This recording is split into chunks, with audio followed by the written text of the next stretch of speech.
Hello friends, आज हम देखेंगे संगम एज के बारे में। संगम एज का जो पीरियड है वो 3rd सेंचुरी बीसी से लेकर 2nd सेंचुरी एडी के बीच का ये पीरियड है, जिसमें 3 किंगडम्स हमें पढ़ने हैं: चेरा, चोला और पांड्या। चोलाज जो किंगडम है इसे हम बाद में भी देखेंगे जब ये 9th सेंचुरी में दोबारा इसका रिसर्जेंस होता है। तो फिलहाल ये जो संगम एज है ये 3rd सेंचुरी बीसी से लेकर 2nd सेंचुरी एडी तक के बीच में कही जाती है, और इसमें 3 किंगडम हैं: चेरा, चोला और पांड्या। तो ये ज्योग्राफिकल लोकेशन दिखाई हुई है इन तीनों किंगडम्स की। जो चेरा है ये केरल वाला रीजन है और इनकी कैपिटल होती है वनजी, और इनका एम्बलम है bow and arrow. Chola kingdom ये बेसिकली आंध्र प्रदेश वाला रीजन है। इनकी इनिशियल कैपिटल है उरेयूर और बाद में इनकी कैपिटल हो जाती है पुहार। इनका एम्बलम है टाइगर। उरेयूर बेसिकली कॉटन के लिए भी बहुत फेमस होती है ये सिटी। तो उरेयूर जो है ये कॉटन ट्रेड के लिए फेमस है, और ये उरेयूर जो है ये छोलास की इनिशियल कैपिटल है। इसके बाद में ये पांड्या किंगडम है, ये बेसिकली तमिलनाडु वाला रीजन है और कैपिटल होती है इनकी मदुराई, और इनका एम्बलम होता है फिश। तो सबसे पहले पांड्या को हम देखते हैं। पांड्या किंगडम के बारे में मैगस्थनीज कहते हैं कि इनका किंगडम पल्स के लिए सेलिब्रेट किया जाता है कि इनकी यहाँ पे जो एम्बलम है ये फ़िश है, और ये सी कोस्ट है, यहाँ पे कोस्टल एरिया है ये, और यहाँ पर पल्स बहुत मिलती हैं। तो मैगस्थनीज कहता है कि इनका किंगडम जो है पल्स के लिए सेलिब्रेट किया जाता है। और ये मैगस्थनीज ये भी कहता है कि इनका जो किंगडम है ये वुमेन के द्वारा भी रूल किया जाता है, जिससे कि हमें पता लगता है कि मैट्रियार्कल इन्फ्लुएंस पांड्या की सोसाइटी में मौजूद था।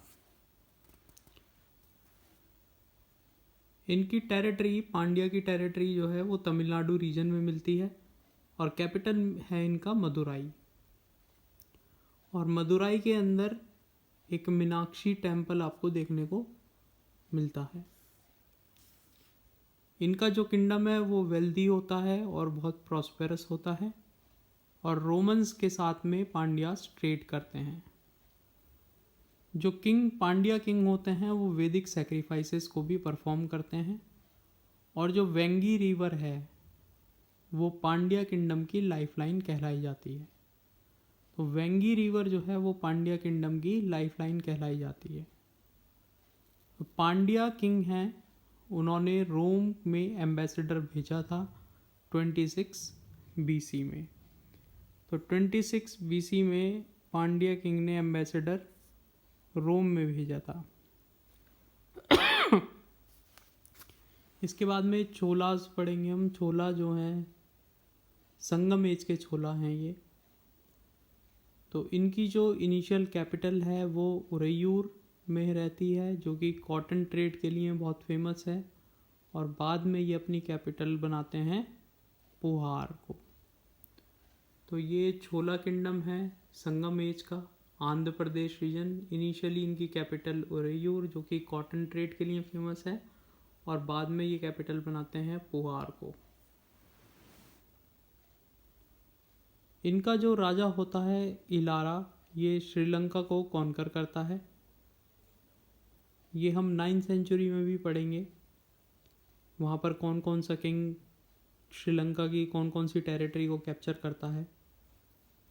और जो करिकला किंग है वो पुहार सिटी को फाउंड करता है, जो इनकी दूसरी कैपिटल बनती है। और करिकला कावेरी नदी पर 160 किलोमीटर का एक एम्बैंकमेंट भी बनवाता है। ये लोग कॉटन में ट्रेड करते हैं। जैसा कि हमने देखा था उरेयूर जो है वो फेमस थी कॉटन ट्रेड के लिए। नेवी मेंटेन रखते हैं ये, और बाद में जो पल्लवाज आते हैं वो इन्हें हरा देते हैं। चेरास के बारे में देखेंगे। चेरास के समय में, चेरास के एरिया में, जो कि केरल वाला रीजन है, रोमन्स यहाँ पे एक पोर्ट सेटअप करते हैं ट्रेड के लिए, और उस पोर्ट का नाम होता है मुजरिस पोर्ट। इसके अलावा अगस्तस का टेम्पल भी रोमन्स यहाँ पर बनवाते हैं चेरास की किंगडम में। एक चेरा राजा होता है सेनगुत्तुवन, इसको हम रेड चेरा या गुड चेरा के नाम से जाना जाता है। ये सेनगुत्तुवन। इस पीरियड को संगम पीरियड इसलिए कहा जाता है क्योंकि इस पीरियड में 3 संगम हमें देखने को मिलती हैं। संगम बेसिकली असेंबलीज हैं या कॉन्फ्रेंस हैं या काउंसिल्स हम बोल सकते हैं। तो 3 संगम हमें देखने को मिलती हैं। पहली संगम मदुराई में, दूसरी संगम कपट्टापुरम में, और तीसरी संगम फिर से मदुराई में। तो बेसिकली ये मदुराई में होती हैं, और मदुराई कैपिटल होती है पांड्या किंग्स की। तो ये जो संगम्स हैं ये पांड्या किंग्स के अंडर में हेल्ड होती हैं, और यहाँ पर लिटरेचर कंपाइल होती हैं। पहली संगम मदुराई में, और इसका चेयरमैन होता है अगस्त्या। दूसरी संगम कपट्टापुरम में, और चेयरमैन है टोलकापियार। और तीसरी संगम फिर से मदुराई में होती है, और चेयरमैन है मकिरर। अब अगर लिटरेचर की हम बात करें तो लिटरेचर में नरेटिव और डायडेक्टिक टेक्स्ट हैं। नरेटिव टेक्स्ट को हम बोलते हैं मेलकन्नकु, और डायडेक्टिक टेक्स्ट को बोलते हैं किलकन्नकु। तो 18 मेलकन्नकु हैं और 18 ही किलकन्नकु हैं। तो मेलकन्नकु जो कि नरेटिव टेक्स्ट हैं वो हैं 18 मेजर वर्क्स, और किलकन्नकु जो कि डायडेक्टिक टेक्स्ट हैं वो हैं माइनर वर्क्स। तो ये जो मेलकन्नकु हैं, जो नरेटिव टेक्स्ट हैं, जो हम नरेट करते हैं, वो किस चीज़ के ऊपर हैं? लव, वेलर, आइडिया ऑफ स्टेट फॉर्मेशन और टैक्स सिस्टम के ऊपर है। और जो डायडेक्टिक टेक्स्ट हैं किलकन्नकु, वो हैं बेसिकली कोड ऑफ कंडक्ट। जो नरेटिव टेक्स्ट हैं 18 मेजर वर्क्स मेलकन्नकु, उसमें 8 एंथोलॉजीज मिलती हैं इत्तुतोगई, और 10 इडलीज मिलती हैं पट्टू पट्टू। तो मेलकन्नकु में 8 एंथोलॉजीज हैं इत्तुतोगई, और 10 इडली हैं पत्तू पत्तू। तो ये इनका एक बेसिकली लिटरेचर देखा हमने। इसके बाद में टोलकापियम एक लिटरेचर है जो कि तमिल ग्रामर से डील करती है और पोएट्री से डील करती है। ये लिखी थी टोलकापियार ने। तो टोलकापियम बेसिकली किससे डील करती है? ग्रामर से डील करती है, पोएट्री से डील करती है, तमिल ग्रामर। और ये लिखी थी टोलकापियार ने। तिरुकुराल या फिर कुराल या फिर मुपाल, ये डील करती है फिलॉसफी से, और ये लिखी थी थिरुवल्लुवर ने। और ये 5th वेदा या फिर वेदा ऑफ साउथ के नाम से भी जाना जाता है इसे, या लघु वेदा के नाम से भी जाना जाता है, और ये तमिल में लिखी हुई है। थिरुकुराल या फिर कुराल या फिर मुपाल, ये लिखी थिरुवल्लुवर ने, जो कि फ़िलॉसफी से डील करती है, और ये तमिल भाषा में लिखी गई है। 2 एपिक्स हैं, शिलापद्दिकरम और मणिमेकालाई। शिलापद्दिकरम ये बेसिकली एक लव स्टोरी है कोवलाम और माधवी के बीच में, और इसे लिखी किसने है? इलांगो अदिगल ने। तो शिलापद्दिकरम ये लव स्टोरी है कोवलाम और माधवी की, जो कि इलांगो अदिगल ने लिखी है। जबकि मणिमेकालाई ये स्टोरी है जो कोवलाम और माधवी से बेटी होती है, उस बेटी की स्टोरी हमें देखने को मिलती है मणिमेकलाई में, और ये लिखी थी सिथाली या सत्तनूर ने। तो दो एपिक्स हमने देखे, शिलापद्दिकरम और मणिमेकलाई। शिलापद्दिकरम कोवलाम और माधवी की लव स्टोरी है, और मणिमेकलाई इनकी जो बेटी होती है उसकी स्टोरी है। शिलापद्दिकरम इलांगो अदिगल ने लिखी थी, और मणिमेकलाई सिथलाई या फिर सत्तनूर ने लिखी थी। रिलीजन और सोसाइटी की अगर बात करें तो राजा जो है वैदिक सैक्रिफाइस परफॉर्म करता था, और जो भगवान थे वो थे मुरुगन और विष्णु। मेगालिथ बरियल देखने को हमें मिलता है, और क्रिमिनेशन का भी इंट्रोडक्शन यहाँ पर हो जाता है। एक बहुत ही इम्पॉर्टेंट फीचर यहाँ देखने को मिलता है जो कि प्रैक्टिस थी, practice of raising hero stones called virakal in honour of heroes who died fighting. जो भी व्यक्ति लड़ते हुए मर जाता था, वीर गति को प्राप्त हो जाता था, तो उसकी जहाँ पर उसको दफनाते थे वहाँ पर उसकी कब्र के पास में एक स्टोन, बड़ा सा स्टोन वहाँ पे वो इम्प्लीमेंट कर देते थे, और इस स्टोन पे उसके बारे में लिखा जाता था, और इसको ये बोलते थे विरारकल।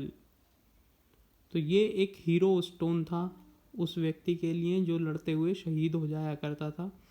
तो उसकी याद में उसकी कब्र के पास में हीरो स्टोन यहाँ पे इम्प्लीमेंट किया जाता था, जिसे बोलते थे विरारकल।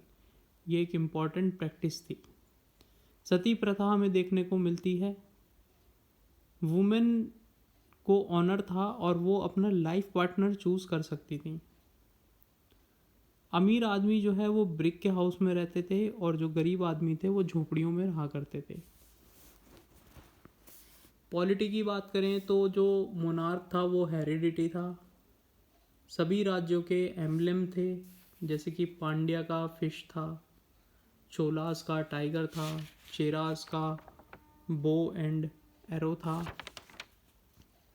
रेगुलर आर्मी और नेवी ये मेंटेन किया करते थे, और जो मर्चेंट्स एक जगह से दूसरी जगह मूव करते थे उनसे ये ट्रांजिट ड्यूटी कलेक्ट करते थे।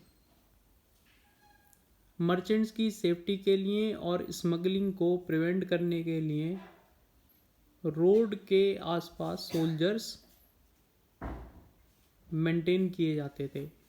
तो सोल्जर्स मेंटेन किए जाते थे मर्चेंट्स की सेफ्टी के लिए और स्मगलिंग को रोकने के लिए।